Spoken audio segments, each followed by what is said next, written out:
Hola estudiantes de la escuela Maternity BVM, aquí estamos otra vez a punto de repasar el verbo estar. We're going to be reviewing the verb estar. Estar is one of two words that we use in Spanish for the verb to be. Okay? The other word that we use instead of estar is ser. But today we're looking at estar. And we're looking at the present indicative tense. Tiempo presente indicativo.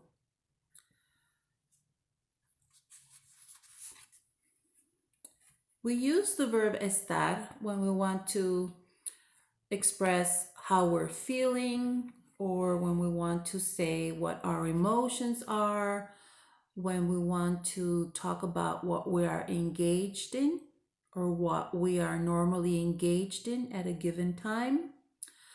We use the present indicative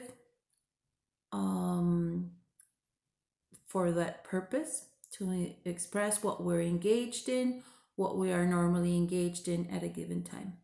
And so we use the verb estar in the present indicative to express again our feelings, our emotions, the location, our location where we are, or the location of things, and the actions that we are engaged in or that something is engaged in. Okay?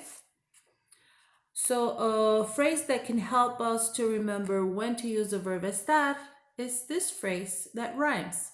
How you feel and where you are, always use the verb estar. Easy enough, right?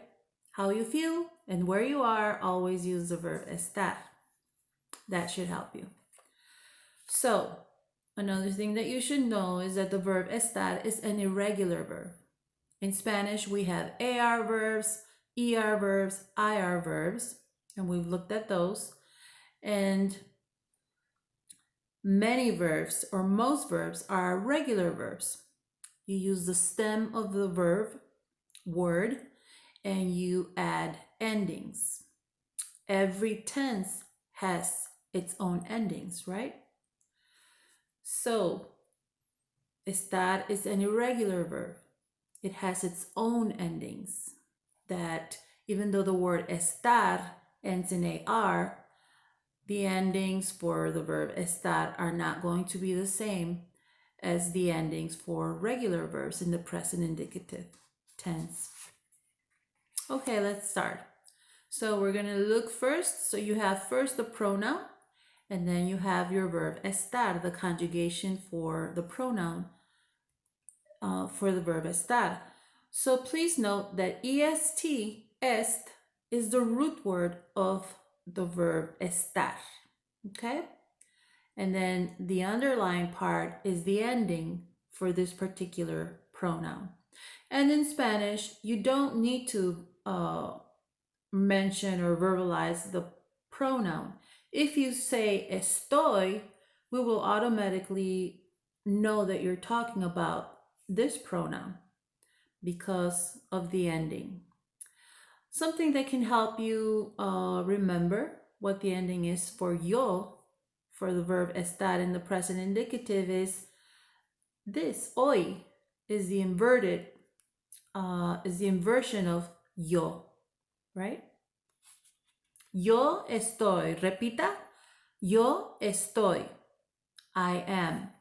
When you're going to speak about your emotions, your actions that you're engaged in, or the location of things, your feelings. And we will look at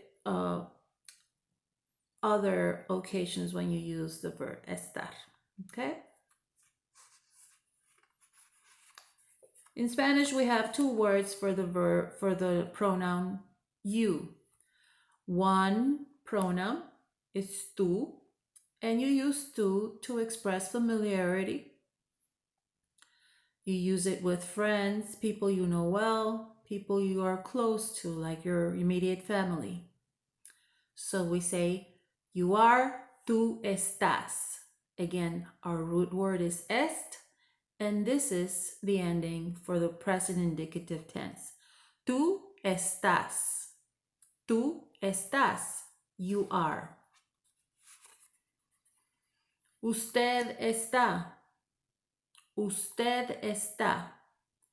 Usted is the pronoun that we use when we address elders, when we address older persons or persons of your age that you just met, or when you want to express respect in addressing someone. Usted está.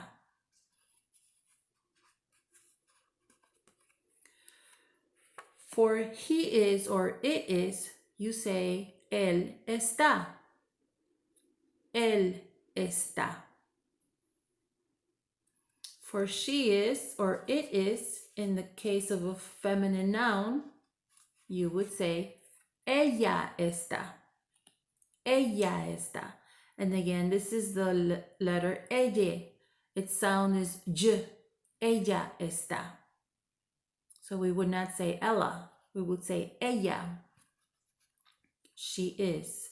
Ella está. For nosotros estamos, this is we are. If you're talking about an all-male group or a co-ed group made up of both men and women. In Spanish, we would use the pronoun nosotros. Estamos. Of course, you could also just say estamos. And for an all-female group, you would say nosotras estamos. Nosotras estamos. We are. For you all are, you would say ustedes están. Or you could say están.